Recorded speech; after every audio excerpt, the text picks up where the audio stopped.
Alright, so to all of you who were like, dude, where's your review of Batman Arkham City? I gotta beat the game first.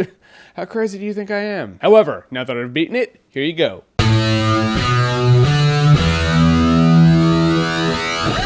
Batman Arkham City. Alright, the reports are coming in. Batman Arkham City is getting like 9, 9.5, 10 out of 10. It's crazy. Everyone loves the game. So how is it? Batman Arkham City is better than Batman Arkham Asylum. I didn't know how it could be, but it is. So in Batman Arkham City, a part of Gotham City's been sectioned off and isolated to form Arkham City. You know, a part of a city that's been sectioned off as a prison, kind of like Escape from New York with the Batman. How is that not awesome? So after one of the coolest intros that I personally didn't expect, now you're Batman, you're in Arkham City, and you're taking out all the criminals. And what I really liked about Batman Arkham City is these criminals have sectioned off parts of the city as like their territory, and not every criminal likes every criminal. So sometimes you gotta form these uneasy alliances with people. By people, I mean, you know, bad guys that you know, to take out the other guys. That's awesome. And you have the tech that you have from the first game, and you get a bunch of new tech in this one. You have like double the items. And just like Batman Arkham Asylum, you upgrade abilities, you upgrade moves, you upgrade your tech. A little word of advice, I'm just gonna let you know this. There are these little side challenges, like the Wayne Tech challenges, where you have to glide with your bat cape. Do the first 5 of those, you'll get an ability. It's one of the most useful abilities you're going to get in the game. Just in terms of story and gameplay, Batman Arkham Asylum seems so small compared to Batman Arkham City. Batman Arkham City is definitive Batman in every way, shape, and form. When you first start out the game, you start out and you can go anywhere in Arkham City. That just seems big and heavy. That's what she said. And then you start getting the lay of the land, and you're like, all right, now I'm the Batman, I'm taking dudes out. And then you'll run across like a Riddler trophy or something like that, and that leads to another riddle, which leads to another riddle. Then you'll come across a ringing phone, that'll lead to another series of side quests. There's just so much to do in this game. The scope of the game is so big, and they didn't waste it at all. They filled it with a bunch of side missions to do, a bunch of secrets, a bunch of quests. That's how a game should feel. Especially a game involving the Batman. And again, Kevin Conroy voices Batman, and he is the Batman. He'll hold up a thug and interrogate him and be like, lie to me if you're done chewing solid food. And you're just like, I'm Batman.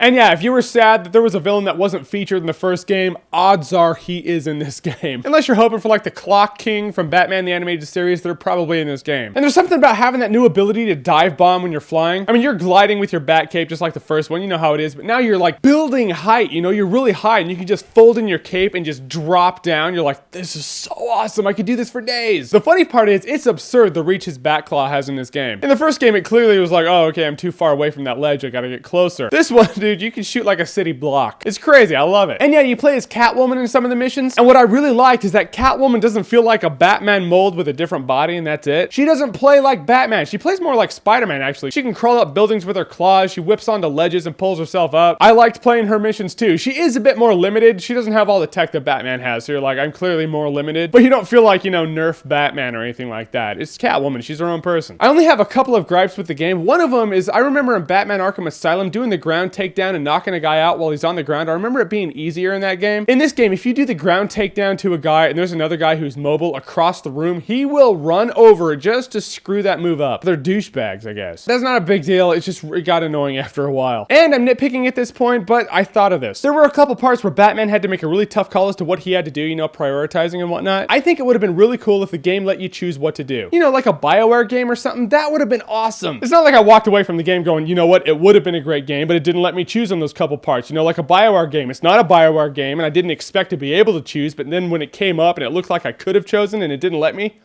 you know, I'm not gonna be like that. Not like the game's less cool. Just saying though. And those are my only real gripes about the game. Other than that, the game is so solid. And I'll admit it, I haven't maxed the game at 100%. I beat the game. I got a number of the secrets. I haven't gotten all the secrets, so I gotta go back up and I gotta finish off the secrets. It's fine if you beat the game and don't get all the secrets, because, you know, now you're Batman, you can do free roaming after you beat the game and you can just round up all the riddles and secrets and stuff like that. However, I wanted to get this review to you before the holidays, before Christmas. And I figured if I got all the secrets, you know, I wouldn't be able to. It's a big game, dude. So I gotta go back and get all the secrets and spend more hours after I've beaten the game. And the cool thing is, I'm excited to do that. It's not one of those games after you beat the game, you're like, all right, whatever, I can just put it down now and that's that. I have not yet heard anyone who's bought this game say something like, I paid $60 for this game, lame. And I really don't think I ever will. I would say Batman Arkham City, I'm gonna go for it, is awesome-tacular.